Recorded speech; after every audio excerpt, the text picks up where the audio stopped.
Me zai faru idan zuciyarmu tana da murya har ma za ta iya magana da mu kai tsaye?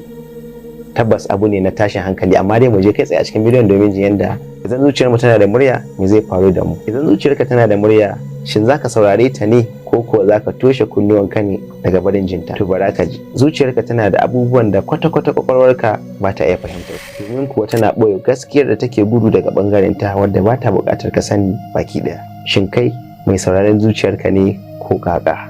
Ka amsa mana a comment section.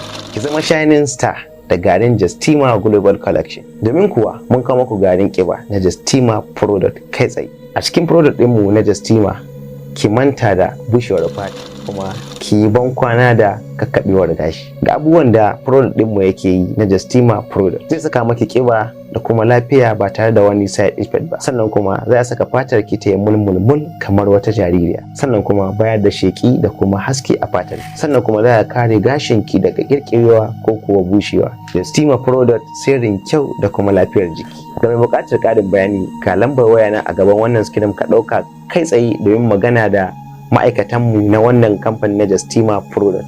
Kada ki bari a baki labari. Product ɗinmu yana nan akan naira 2000 kacal, sannan kuma oda za mu yi aika maki a duk inda kike. Nagode.